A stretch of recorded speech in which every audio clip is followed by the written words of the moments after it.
യേശുക്രിസ്തുവിൽ ദൈവം ഒരുക്കി വച്ചിരിക്കുന്ന സ്വസ്ഥതയിൽ നാം പ്രവേശിക്കണം. സ്വസ്ഥത എന്ന് പറഞ്ഞാൽ ശാന്തതയെ കാണിക്കുന്നു. അവിടെ ഇടർച്ചയില്ല, അവിടെ ബുദ്ധിമുട്ടില്ല, അവിടെ പ്രതിസന്ധിയില്ല, പ്രതികൂലമില്ല. എങ്ങും സന്തോഷം. അതെവിടെയാണ്?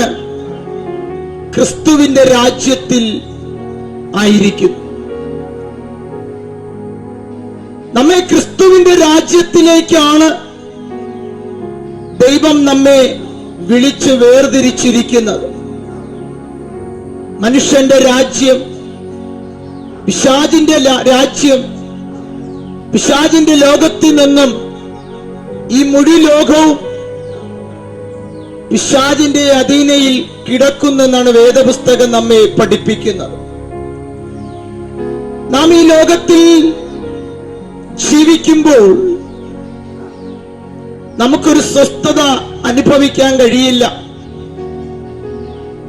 ദൈവം നൽകിയിരിക്കുന്ന സമാധാനം, സന്തോഷം, ദൈവം നൽകിയിരിക്കുന്ന സൗഖ്യം നമുക്ക് അനുഭവിക്കുവാൻ പൂർണ്ണമായും കഴിയില്ല. കാരണം ദൈവത്തിന്റെ ശത്രുവായിരിക്കുന്നവൻ നമ്മുടെയും ശത്രുവാണ്. ദൈവത്തിന്റെ സ്വരൂപത്തിലും സാദൃശ്യത്തിലും സൃഷ്ടിച്ച മനുഷ്യനെ ദൈവരാജ്യത്തിന് വേണ്ടി ദൈവമക്കളായി ക്രിസ്തുവിൽ തിരഞ്ഞെടുക്കുവാനിടയായി. ക്രിസ്തുവിൽ നമ്മെ ഉരുവാക്കിയ നിമിഷം മുതൽ ദൈവത്തിന്റെ സ്വരൂപത്തിൽ സൃഷ്ടിക്കപ്പെട്ട മനുഷ്യന്റെ ശത്രു എന്ന് പറയുന്നത് ദൈവസൃഷ്ടിയായിരിക്കുന്നവൻ ദൈവത്തിന്റെ മുമ്പിൽ നിഗളത്താൽ ദൈവരാജ്യത്തിൽ നിന്നും പുറത്താക്കിയ അദൃശ്യനായ ദൂതഗണത്തെ ദൈവത്തിന്റെ ശത്രുവായി ദൈവവചനത്തിലൂടെ നമുക്ക് കാണിച്ചു തരുന്നു. അവന്റെ പേരാണ് സാത്താൻ, അല്ലെങ്കിൽ പിശാച്, അധർമ്മം പ്രവർത്തിക്കുന്നവൻ എന്നൊക്കെ തിരുവചനത്തിലൂടെ നമുക്ക് അവനെ കാണാൻ കഴിയും. എന്നാൽ അന്നു മുതൽ ദൈവത്തിന്റെ ചിന്തയ്ക്ക് വിരോധമായി, ദൈവ ഇഷ്ടത്തിന് വിരോധമായി, ദൈവത്തിനു വേണ്ടി ഉണ്ടാക്കിയ മനുഷ്യനെ അഥവാ നമ്മെ ഓരോരുത്തരെയും ഈ മുഴു ലോകത്തിൽ സൃഷ്ടിക്കുന്ന മനുഷ്യനിൽ നിന്ന് മനുഷ്യൻ ജനിച്ചുകൊണ്ടിരിക്കുന്ന ഈ ഓരോ മനുഷ്യന്റെയും ജീവിതത്തിനകത്ത് പല രൂപത്തിലും പല രീതിയിലും മനുഷ്യന്റെ ജീവിതത്തിനകത്ത് ഞെരുക്കങ്ങളെ ഇട്ട് സമാധാനത്തിൽ ജീവിക്കേണ്ട മനുഷ്യനെ, സൗഖ്യത്തോടെ ജീവിക്കേണ്ട മനുഷ്യനെ, ആരോഗ്യത്തോടും ആയുസ്സോടും കൂടെ ജീവിക്കേണ്ട മനുഷ്യനെ നിത്യമായ മരണത്തിലേക്ക്, നിത്യമായ നരകത്തിലേക്ക്, നിത്യമായ പാതാളത്തിലേക്ക് വലിച്ചുകൊണ്ടു പോകുന്ന ഒരു അദൃശ്യനായ ഒരു ദുഷ്ടശക്തി. അവൻ മനുഷ്യനിലൂടെ അവൻ പ്രവർത്തിക്കുന്നത്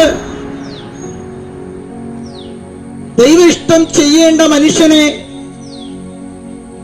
പാപത്തിലൂടെ എന്ത് ചെയ്യുക?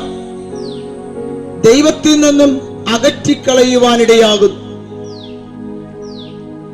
ഓരോ മനുഷ്യനെയും എപ്രകാരം ദൈവത്തിൽ നിന്നും അകറ്റിക്കളയണം എന്ന് ചിന്തിച്ചുകൊണ്ട് എപ്പോഴും പ്രവർത്തിച്ചുകൊണ്ടിരിക്കുന്ന അദൃശ്യനായ ഒരു അദൃശ്യമണ്ഡലം പ്രവർത്തിച്ചുകൊണ്ടിരിക്കുന്ന ഒരു ലോകത്താണ് നാം ജീവിക്കുന്നത്. മനുഷ്യനെ തെറ്റിക്കുമ്പോൾ, മനുഷ്യൻ തെറ്റുക എന്ന് പറഞ്ഞാൽ ദൈവം വച്ചിരിക്കുന്ന ദൈവത്തിന്റെ വ്യവസ്ഥകളിൽ നിന്നും ഒരിക്കലും അവൻ ദൈവത്തെ അറിയരുത്. ഒരിക്കലും അവൻ ദൈവത്തിന്റെ ചിന്തയ്ക്ക് വിധേയപ്പെടരുത്. അത് മനസ്സിലാക്കിക്കൊണ്ട് സദാസമയവും പ്രവർത്തിച്ചുകൊണ്ടിരിക്കുന്ന, സദാസമയവും പ്രവർത്തിച്ചുകൊണ്ടിരിക്കുന്ന ദുഷ്ടനായ അദൃശ്യനായ മണ്ഡലം. അപ്പൊ നാം ദൈവത്തെ അറിയണം. നാം ദൈവത്തിങ്കിലേക്ക് അടുക്കണം. നാം ദൈവത്തിന്റെ അവകാശത്തിലേക്ക്, നാം ദൈവികമാകുന്ന അവകാശത്തിലേക്ക് പ്രവേശിക്കണം. ദൈവം ഒരുക്കി വച്ചിരിക്കുന്ന സ്വസ്ഥതയിലേക്ക്, ദൈവത്തിന്റെ കിണ്ടത്തിലേക്ക്, കിണ്ടം ദൈവരാജ്യത്തിലേക്ക് നാം പ്രവേശിക്കണം. അങ്ങനെ ദൈവരാജ്യത്തിലേക്ക് പ്രവേശിക്കാതിരിക്കേണ്ടതിന് ഒരു മനുഷ്യൻ പോലും ദൈവത്തിന്റെ രാജ്യത്തിൽ പ്രവേശിക്കുവാൻ പാടില്ല എന്ന് പറഞ്ഞ് സദാസമയവും പ്രവർത്തിച്ചുകൊണ്ടിരിക്കുന്ന ഈ ലോകത്തിന്റെ അധികാരി, അവൻ ലോകം കൊണ്ട് മനുഷ്യന്റെ കണ്ണുകളെ ഇരുട്ടാക്കി കളയുന്നു. എല്ലാ മനുഷ്യർക്കും അറിയാം, നാം എന്തെല്ലാം നേടിയെന്ന് പറഞ്ഞാലും, എന്തെല്ലാം സമ്പാദിച്ചു കൂട്ടിയെന്ന് പറഞ്ഞാലും, നാം ഒരിക്കൽ മരിക്കുമെന്ന്. എന്നാൽ മരിക്കുന്നത് വരെയും ആ മരണമെന്ന ചിന്തയെ മനുഷ്യന്റെ ജീവിതത്തിനകത്തു ഭരിക്കാതെ, മരണത്തിനപ്പുറമുള്ള ജീവിതത്തിനകത്ത് എന്ത് സംഭവിക്കും, മരണത്തിനപ്പുറം നാം എവിടെ പോകും, ഇതെല്ലാം മനുഷ്യനിൽ നിന്നും മറച്ചു കളയുന്ന ഒരു ലോകത്താണ് നാം ജീവിക്കുന്നത്. ഇപ്പൊ ലോകത്തിൽ വലിയവനാകണം. ലോകത്തിന്റെ ഇച്ഛയ്ക്കനുസരിച്ച്, ലോകത്തിൽ ശരീരത്തിലൂടെ വെളിപ്പെടുന്ന കാഴ്ചയ്ക്കനുസരിച്ച് ജീവിച്ച് തനിക്കിഷ്ടമുള്ള രീതിയിൽ തിമിർത്ത് പാപലഹരിയിൽ ജീവിച്ച് മരിക്കുവാൻ മനുഷ്യനെ സദാസമയവും നിയന്ത്രിച്ചുകൊണ്ടിരിക്കുന്ന ഒരു ലോകം. കണ്ണുകെട്ടി മനുഷ്യനെ നടത്തുകയാണ്. ദൈവത്തിന്റെ ദർശനത്തിലേക്കുള്ള, ദൈവത്തിന്റെ ചിന്തയിലേക്കുള്ള, ദൈവത്തിന്റെ വഴിയിലേക്കുള്ള എപ്രകാരം ഒരു മനുഷ്യനെത്താൻ കഴിയണം, മനുഷ്യനും ദൈവവുമായുള്ള ബന്ധത്തെ വഴിയടച്ചു നിൽക്കുന്ന ഒരവസ്ഥ. നാം ഒരു കാര്യം മനസ്സിലാക്കണം, നാം ദൈവത്തെങ്കിലേക്ക് മടങ്ങിപ്പോയാൽ പിശാചിന്റെ സകല പദ്ധതികളും, പിശാചിന്റെ സകല പ്ലാനും നഷ്ടമായി തീരുവാനിടയാകും. കാരണം അതിശ്രേഷ്ഠതയിലേക്കാണ് ദൈവം മനുഷ്യനെ തിരഞ്ഞെടുത്തിരിക്കുന്നത്. ഒന്നുകൂടി ആഴമായി ആഴമായി പറഞ്ഞാൽ മറ്റ് യാതൊരു സൃഷ്ടിക്കും ലഭിക്കാത്ത ഒരു വലിയ ഭാഗ്യത്തിലേക്കാണ് ദൈവം മനുഷ്യനെ തിരഞ്ഞെടുത്തിരിക്കുന്നത്. ഒരു വലിയ പദവിയാണ്. ഏതാണ് ആ പദവി?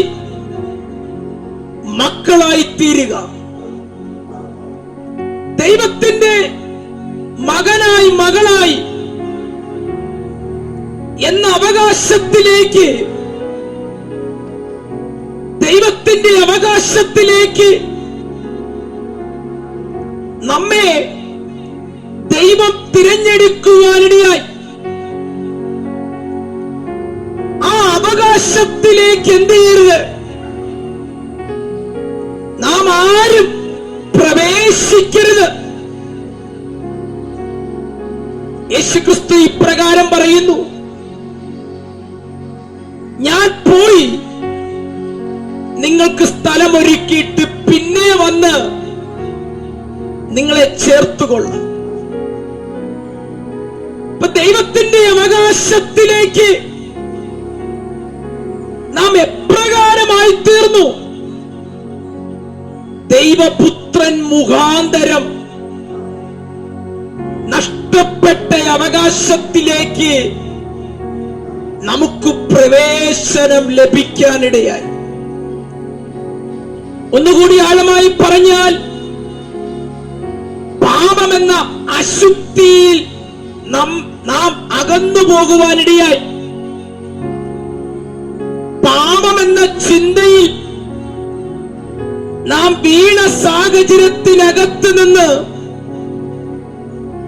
ദൈവത്തിന്റെ ഹൃദയത്തിൽ നിന്നും നാം അകന്നു മാറുവാനിടയായി. പക്ഷെ ദൈവം നമ്മളെ തള്ളിക്കളഞ്ഞിട്ടില്ല. ഇന്ന് ജനിച്ച കുഞ്ഞായാലും നാളെ ജനിക്കാനിരിക്കുന്ന കുഞ്ഞായാലും അവനെയും സ്നേഹിക്കുന്ന ഒരു ദൈവത്തെയാണ് നമുക്ക് തിരുവചനത്തിലൂടെ കാണാൻ കഴിയുന്നത്. അവന് വേണ്ടി അവന്റെ ജീവിതത്തിനും അവൻ ചെയ്തു പോയ അവന്റെ രക്തത്തിലും കിടക്കുന്ന പാപം, ആ കൊച്ചു കുഞ്ഞാണെങ്കിലും പാപത്തിൽ എന്റെ അമ്മ എന്നെ ഒഴിവാക്കി, അവന്റെ മേലും ആ പാപത്തിന്റെ അധികാരിക്ക് അവകാശമുണ്ട്, അധികാരമുണ്ട്. എന്നാൽ അവന് വേണ്ടി പാപത്തിന് പരിഹാരം വരുത്തുവാൻ തന്റെ പുത്രനായ ക്രിസ്തു മുഖാന്തരം ദൈവത്തിന് സാധിക്കുവാനിടയായി. യേശു ക്രിസ്തു വന്നത് നമ്മെ ദൈവത്തോട് അടുപ്പിക്കുവാൻ വേണ്ടിയാണ്. നമ്മെ ദൈവത്തിന്റെ അവകാശത്തിലേക്ക്, ദൈവത്തിന്റെ ചിന്തയിലേക്ക്, ആ തേജസ്സിന്റെ രാജ്യത്തിൽ നാം വീണ്ടും ആ രാജ്യത്തിൽ പ്രവേശിക്കണം. ആ രാജ്യത്തിൽ നാം അവകാശിയായി തീരണം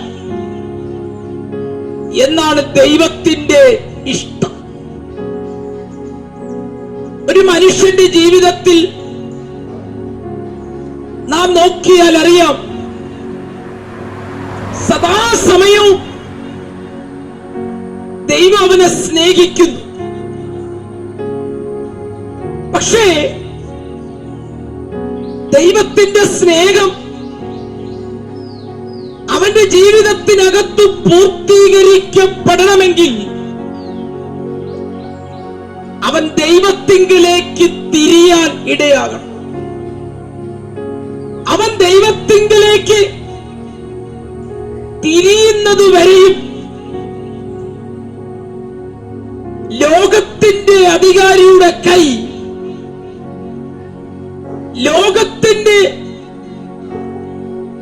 അധർമ്മിയുടെ കൈ അവനെ പിടിച്ചിരിക്കുവാനിടയാകും. അവൻ പാപത്തെ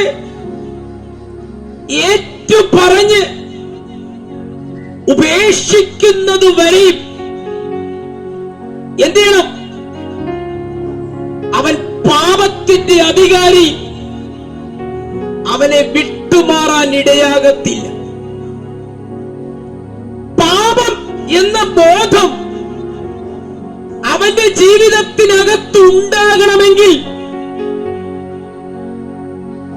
അവൻ ക്രിസ്തു ആരെന്ന് അവന് തിരിച്ചറിയാനുള്ള ഒരു വെളിപ്പാട് അത് ലഭിക്കുവാൻ വേണ്ടിയാണ് ഈ വഴിയോരത്ത് നിന്ന് ഞങ്ങളെപ്പോലെയുള്ള ദൈവത്തിന്റെ ദാസന്മാർ ഓൺലൈൻ മാധ്യമത്തിലൂടെയൊക്കെ യേശു ക്രിസ്തുവിനെ പരിചയപ്പെടുത്തുന്നതിന്റെ കാരണം പാപത്തിൽ ജീവിക്കുന്നവന് ദൈവത്തോട് അടുക്കുവാൻ കഴിയില്ല. ഈ ലോകത്തിൽ നാം എന്തു തന്നെ നേടിയെടുത്തെന്ന് പറഞ്ഞാലും, നമുക്ക് എന്തെല്ലാം അവകാശമുണ്ടെന്ന് പറഞ്ഞാലും, നമ്മെ ദൈവത്തോട് അടുപ്പിക്കുന്നവൻ ക്രിസ്തുവാണ്. നമ്മെ ദൈവത്തോട് നാം അടുക്കണമെങ്കിൽ പാപത്തെ ഉപേക്ഷിക്കണം. പാപത്തെ ഉപേക്ഷിക്കണമെങ്കിൽ പാപത്തിന്റെ ചങ്ങലയെ പൊട്ടിച്ചെറിഞ്ഞ പാപത്തിന്റെ അധികാരിയെ തന്റെ മരണത്തിലൂടെ നീക്കുപോക്ക് വരുത്തിയ യേശു ക്രിസ്തു നിന്റെ അകത്ത് ജീവിക്കാൻ തുടങ്ങണം. യേശു ക്രിസ്തു, ആ ക്രിസ്തു നിന്റെ അകത്ത് ജീവിക്കണമെങ്കിൽ ആ ക്രിസ്തുവിനെ നീ ക്ഷണിക്കാനിടയാകണം. എപ്രകാരം നമുക്കതിന് കഴിയും? പ്രിയ കുഞ്ഞെ, അതിനാണ് നീ ആദ്യം മനസ്സിലാക്കേണ്ടത്. മരണം കൊണ്ട് തീരുന്ന ഒരു ലോകത്താണ് നീ ജീവിക്കുന്നത്. മരണത്തിനപ്പുറം നിത്യതയാണ്. കാരണം നാം ഇന്ന് സമയത്തിൽ ജീവിക്കുന്നു.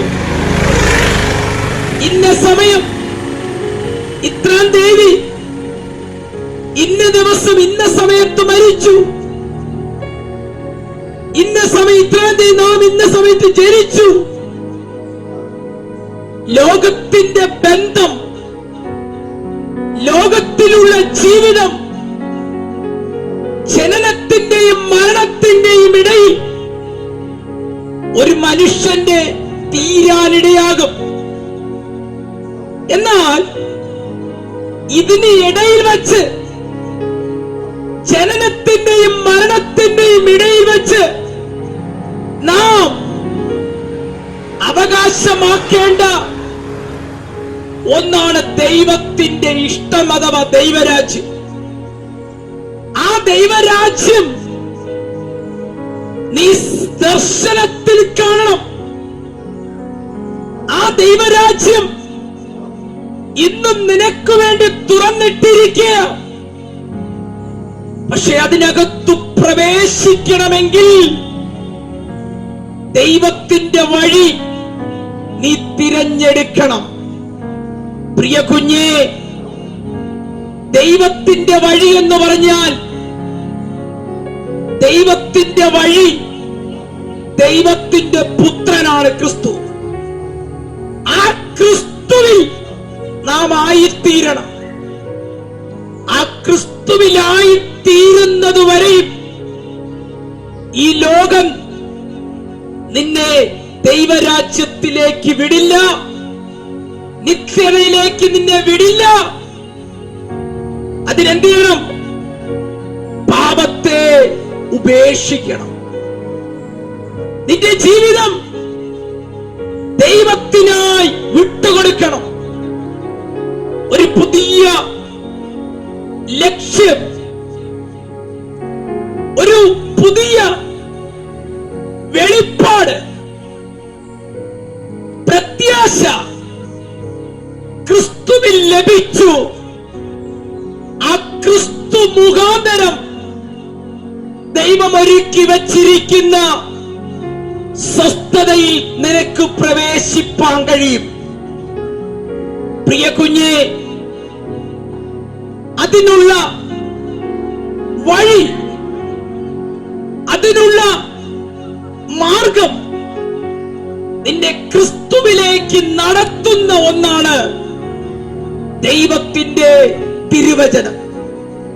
ഈ സത്യവചനം യഥാർത്ഥമായി മനസ്സിലാക്കി ദൈവത്തിന്റെ വഴി തിരഞ്ഞെടുത്തു, ലോകത്തിന്റെ വഴി ഉപേക്ഷിച്ച് ഒരു പുതിയ ജീവിതം, ആ പുതിയ ലക്ഷ്യം വാർത്തെടുക്കുവാൻ ഈ കേട്ട സുവിശേഷം അഥവാ ദൈവത്തിന്റെ വചനത്താൽ ദൈവം നിങ്ങളെ ഒരുക്കട്ടെ എന്ന് പ്രാർത്ഥിച്ചുകൊണ്ട്